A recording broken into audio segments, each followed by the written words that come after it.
Hello everyone, welcome back to the channel EduTap. I am Arshdeep Kaur and I am back with another video on the Companies Act 2013. This is our part 2 of the Companies Act. The Companies Act, it is a very important topic of your syllabus and it is the most important topic of the company laws, right? And since this act is very vast, you have to be very careful while you prepare for it, right? So we will be dealing with all the important questions that can be asked in your SEBI examination. So please make sure that you go through all these questions, right?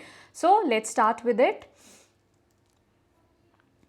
Before I begin, I would like to tell you that EduTap has come up with 2 courses for your phase 2 examination. Both these courses are going to be very helpful for your preparation, right? The first one is the test series. The features of the test series includes chapter wise tests. So for each and every chapter that has been mentioned in your syllabus, you get separate tests for those, which will be very helpful for your practice. You can practice chapter wise, right? So for example, in IPC, in CRPC, in Companies Act, there are different chapters.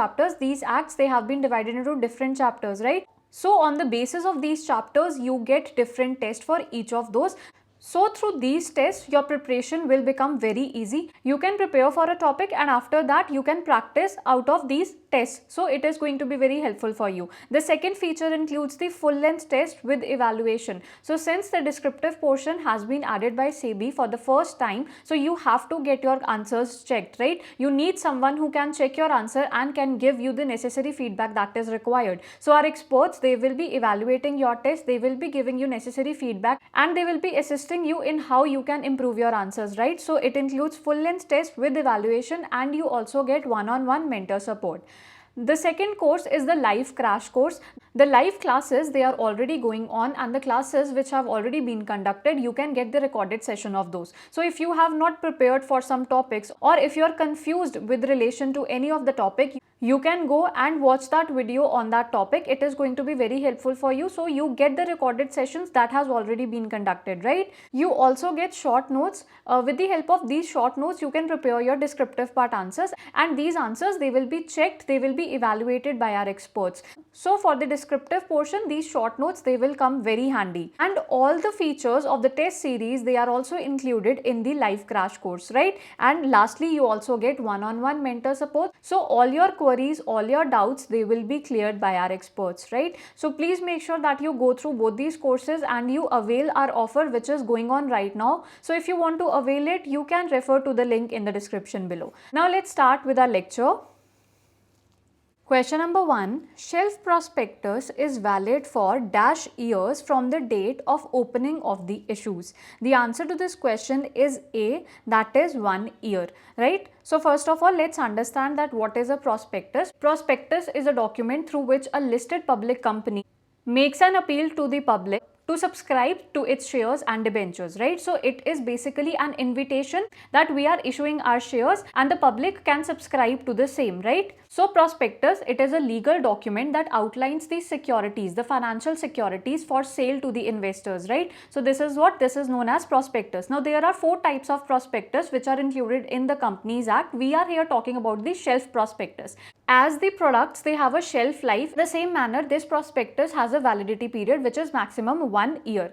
So what is a shelf prospectus? It is a prospectus which is valid for maximum of 1 year, right? So because when a company, it issues a prospectus, there are a number of things that it has to do. This prospectus, it is a 300-400 page document, right? So rather than issuing this prospectus every time the company has to offer its securities, what the company can do, the company can issue one prospectus that is going to be valid for the entire year, and for every offer it can attach an information memorandum letting the people know about any change that is material to be known to the public, right? So this is what this is known as a shelf prospectus. Now let's read this first.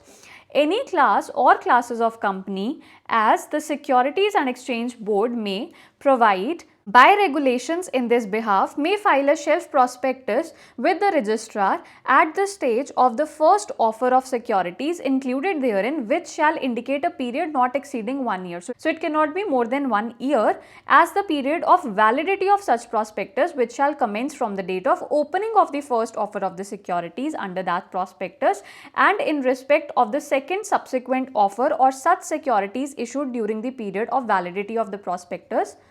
No further prospectus is required. So once shelf prospectus has been issued for the second issue, for the subsequent issues, there is no need to publish another prospectus then, right? A company filing a shelf prospectus shall be required to file an information memorandum. But you have to do what? You have to file an information memorandum which will containing all the material facts relating to the new changes created, changes in the financial position of the company as have occurred between the first offer of the securities or the previous offer of the securities and the succeeding offer of the securities, and such other changes as may be prescribed with the registrar within the prescribed time prior to the issue of the second or the subsequent offer of securities under the shelf prospectus. So if there is any material change that should be known to the investors, that should be known to the potential investors, in that case you have to file the memorandum, you have to file the information memorandum with the registrar, right?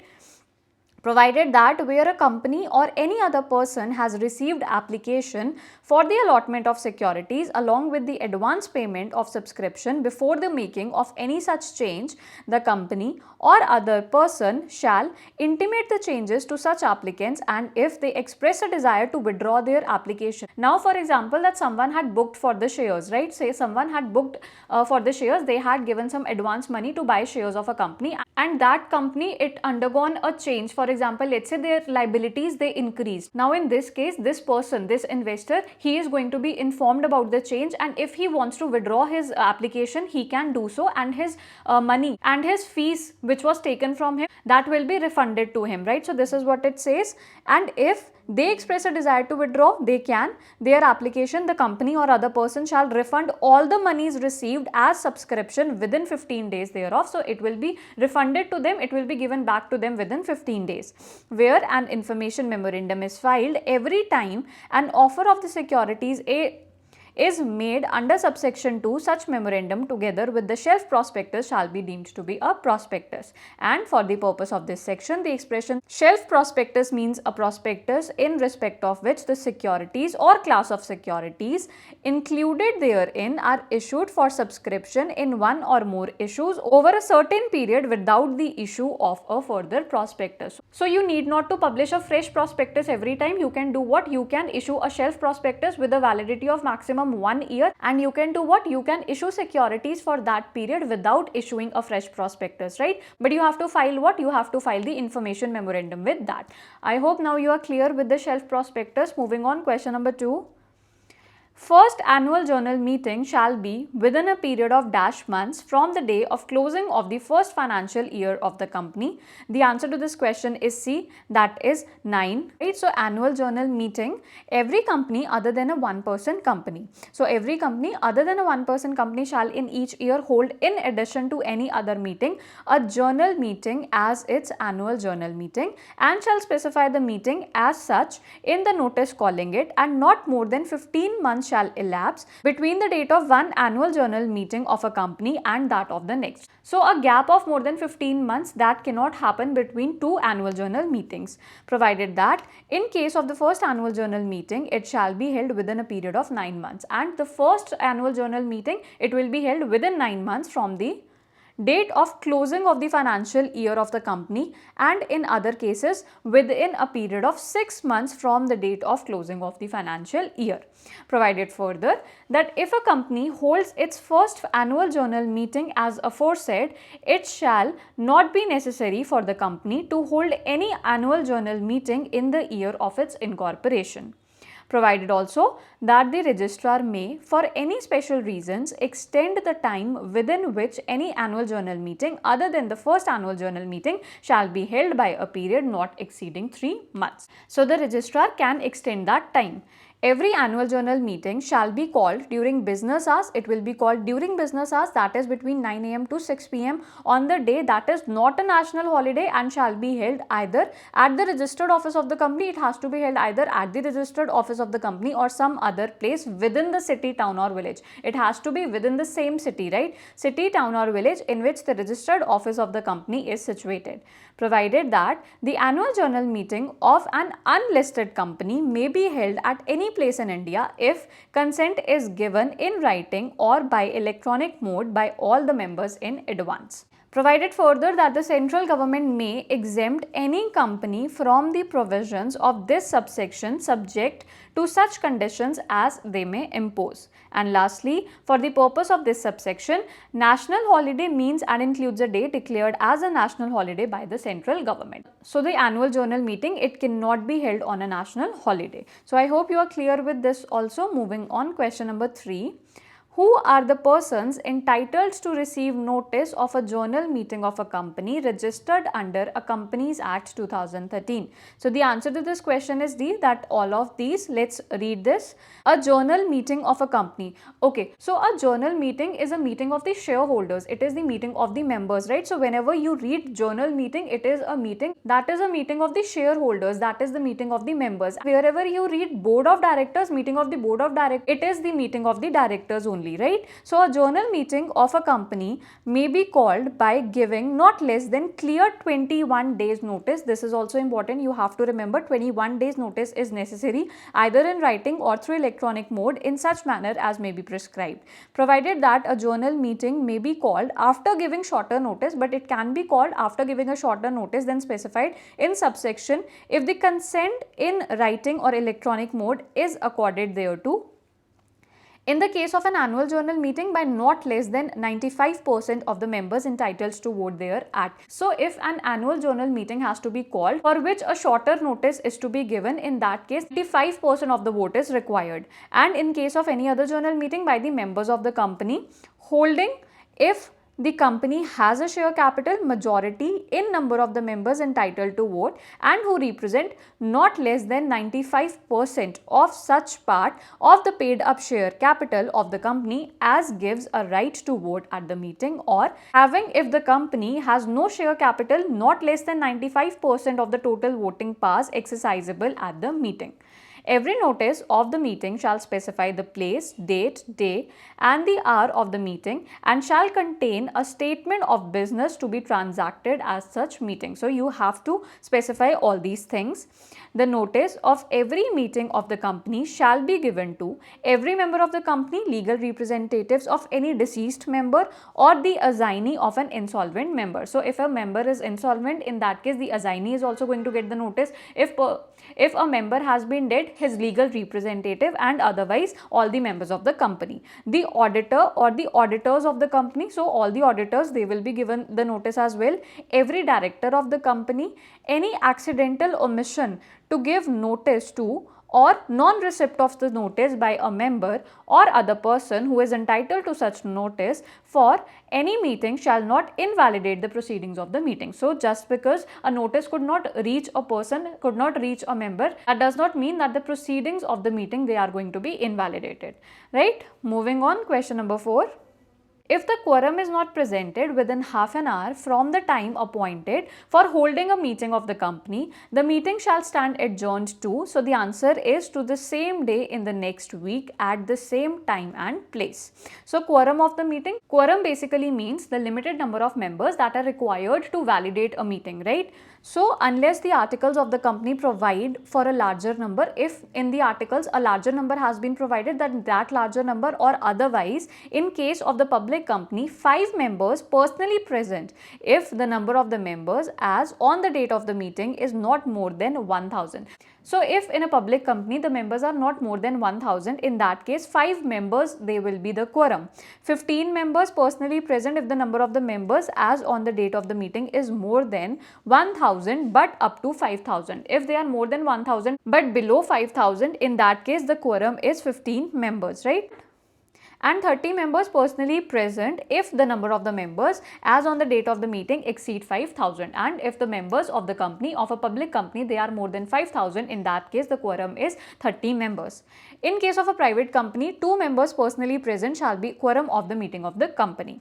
If the quorum is not present within half an hour of the time appointed for holding a meeting of a company, the meeting shall stand adjourned to the same day in the next week at the same time and place, or such other date and such other time and place as the board may determine. Or the meeting, if called under section 100, shall stand cancelled. So section 100 deals with the extraordinary journal meeting. So if an extraordinary journal meeting it was called and the quorum could not be present, in that case that meeting is going to be cancelled, right? Provided that in case of an adjourned meeting or of a change of day, time or place of the meeting under clause A, the company shall give not less than 3 days notice to the members. So if there is any change, then 3 days notice to the members has to be given. Either it can be individually or publishing an advertisement in the newspaper, English or in vernacular language, which is in circulation at the place where the registered office of the company is situated. If at the adjourned meeting also a quorum is not present within half an hour from the time appointed for holding meeting, the members present shall be the quorum. If even on the date of the adjourned meeting the quorum could not be present, in that case the number of members that are present, they will be considered as the quorum, right? So if at the adjourned meeting also a quorum is not present within half an hour from the time appointed for holding meeting, the members present shall be the quorum. Question number 5. Which of the following statement is true? The answer is the members present in the journal meeting shall choose a chairman among themselves by the show of hands.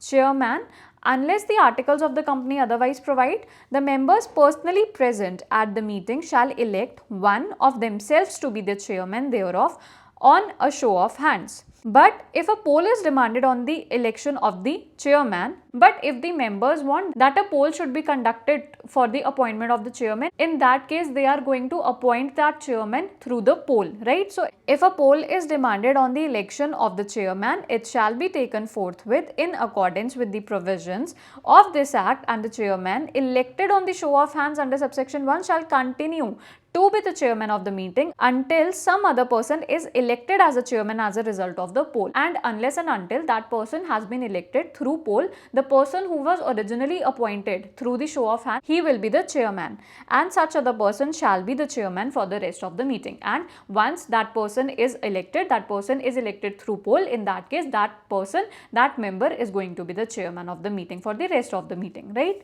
Question number 6. Which of the following shall not be considered as a public financial institution as per the provisions of the Companies Act 2013? The answer is option E, that is none of the above. Let's straight away move to the explanation. So public financial institution, it means Life Insurance Corporation of India, established under section 3 of the Life Insurance Corporation Act 1956.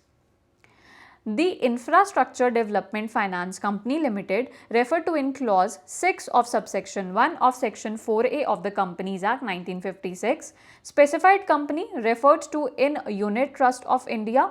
Institutions notified by the central government under subsection 2 of section 4A of the Companies Act 1956, such other institution as may be notified by the central government in consultation with the Reserve Bank of India, provided that no institution shall be so notified unless it has been established or constituted by or under any central or state act other than this act or the previous Company Law Act, or not less than 51% of the paid up share capital is held or controlled by the central government or by the state government or the government, or partly by the central government and partly by one or more state governments. So you have to remember all these five, they come under the definition of the public financial institution, right? Question number 7. The Investors Education and Protection Fund is created by dash and under dash. So the answer to this question is A. It is created by the central government and under the Companies Act. This question has been asked by SEBI, right? So Investors Education and Protection Fund, section 125, the central government shall establish a fund to be called the Investors Education and Protection Fund, herein referred to as fund, right? So it is created by the central government under the Companies Act. Question number 8.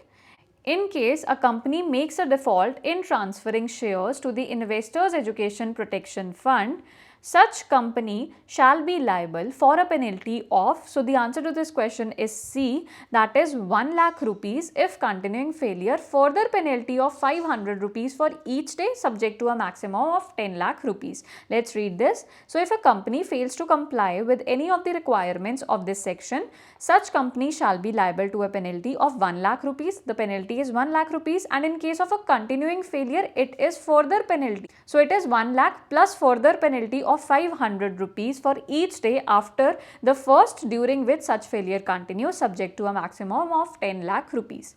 And every officer of the company who is in default shall be liable to a penalty of 25,000 rupees, and in case of continuing failure with a further penalty of 100 rupees for each day after the first during which such failure continues subject to a maximum of 2 lakh rupees.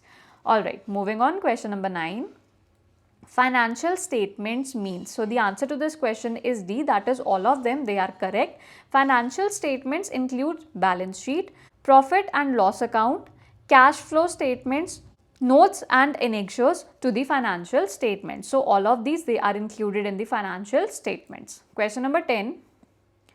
As per section 128 of the Companies Act 2013, the inspection in respect of books of subsidiary company shall be done only by the person authorized by dash by a resolution. So the answer to this question is B, that is Board of the Directors, right? So every company shall prepare and keep at its registered office, it will be at the registered office, books of accounts. Books of accounts has been defined under section 213 of the Act, right? It includes all amount which is spent or which is received, or for example the assets, the liabilities, all are included in the books of accounts.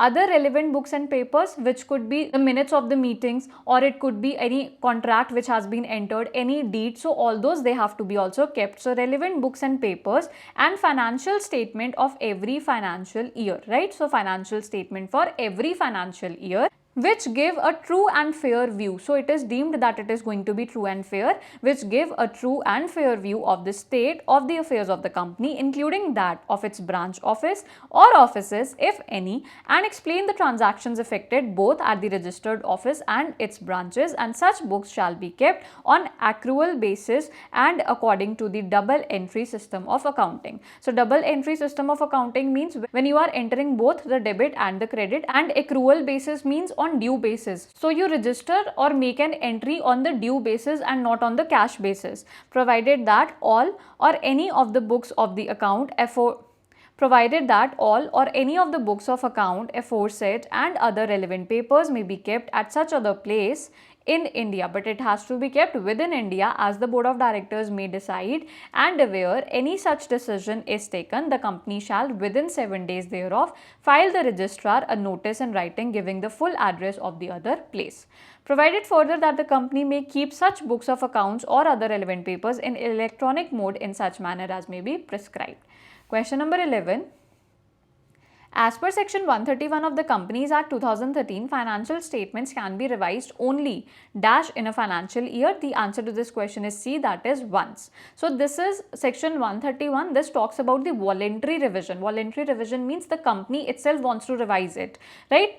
So if it appears to the directors of the company that, so if the company's directors, they are of the opinion that the financial statement of the company, either the financial statement of the company or the report of the board, do not comply with the provisions of section 129 on 134, they may prepare revised financial statements or revised report in respect of any of the 3 preceding financial years after obtaining the approval of the tribunal on an application made by the company in such form and manner as may be prescribed, and a copy of the order passed by the tribunal shall be filed with the registrar. So basically, if the company itself thinks that there is some defect in the financial statement or the report of the board, in that case, it will do what? It will go to the NCLT. It will file an application to the tribunal, and if the tribunal is satisfied, in that case, it will order in this favor, right? And then the company can revise such matters, but it has to be in respect of the 3 preceding years only, right? So let's read this again. Do not comply with the provisions of section 129 or section 134. They may prepare revised financial statement or a revised report in respect of any of the 3 preceding years. It cannot be more than 3. So 3 preceding financial years after obtaining approval of the tribunal on an application made by the company is going to make an application in such form and manner as may be prescribed, and a copy of the order passed by the tribunal shall be filed with the registrar, provided that the tribunal shall give notice to the central government and the income tax authorities and shall take into consideration the representations, if any, made by the government or the authorities before passing any order under this section. So if a company files an application to the tribunal, that tribunal is going to notify the government and the income tax authorities, and if the authority or the government it wants to make any representation, then this representation is going to be considered before the order of the tribunal. Provided further that such revised financial statement or report shall not be prepared or filed more than once in a financial year, and this revision, this is only allowed once in a financial year. Provided also that the detailed reasons of the revision of such financial statement or report shall also be disclosed in the board's report in the relevant financial year in which such revision is being made. Question number 12. The central government has constituted a dash to provide for matters relating to the accounting and auditing standards under section 132 of the Companies Act 2013. The answer is B, that is National Financial Reporting Authority. So the central government has constituted National Financial Reporting Authority, that is NFRA, to provide for the matters relating to the accounting and auditing standards under section 132 of the Companies Act 2013. Question number 13. One-person company shall file a copy of the duly adopted financial statements to registrar within. The answer is D, that is within 180 days. So the OPC, that is one-person company, can file copy of its adopted financial statement within 180 days from the closure of the financial year. Question number 14. Who is eligible to be appointed as an internal auditor of a company? So the answer to this question is D, that is both A and B, chartered accountant and cost accountants. Such class or classes of company as may be prescribed shall be required to appoint an internal auditor who shall either be a chartered accountant or a cost accountant or such other professional as may be decided by the board to conduct internal audit of the functions and activities of a company. So basically the internal auditor, he is an employee of the company, right? He stays with the company 12 months a year and makes sure that the company's internal working, internal procedures, rules all are in accordance with the Companies Act, all are in accordance with the rules and regulations that is set out, right? So an internal auditor of the company, he keeps check on the company on day-to-day basis, right? The central government may by rules prescribe the manner and the intervals in which such internal auditor shall be conducted and reported to the board. Question number 15. As per section 149(3) of the Companies Act, at least one director should stay in India for a total period of dash days during such financial year. So the answer to this question is C, that is 182 days. So before reading this, who are directors? So basically the shareholders, the members of the company, they cannot manage the affairs of the company because there are thousands and thousands of shareholders, right? So for the management of the company, directors are appointed, right? The directors, they manage the affairs of the company and they represent these shareholders, right? A director, he has been given two responsibility. He plays two roles basically. The first is the agent and the second one is a trustee. He is the agent of the company, right? So if he does anything which is within the past which has been given to him, in that case the company can be made liable. So in this case he is the agent and the company is the principal. He also plays a role of the trustee. He is the trustee of the assets, the trade secrets. He safeguards them. So that is why he is also the trustee. So he plays two roles. He is the agent of the company and he is also the trustee of the company. So let's read this now. Every company shall have a board of directors consisting of individuals. So the directors, it has to be individual, right? So that means that a body corporate cannot be a director. So every company shall have a body. So every company shall have a board of directors consisting of individuals as directors and shall have a minimum number of 3 directors in case of a public company. So for a public company, it has to be at least 3 directors there have to be. So a minimum number of 3 directors in case of a public company, 2 directors in case of a private company, and 1 director in case of a one-person company, and a maximum of 15 directors. So for every type of company, the maximum number is 15, and it is 3 directors in case of a public company, 2 directors in case of a private company, and 1 director in case of a one-person company.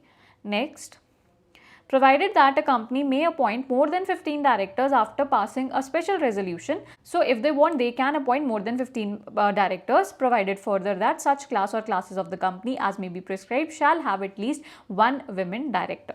Every company existing on or before the date of the commencement of the Act shall within 1 year from such commencement comply with the requirements of the provisions of subsection 1.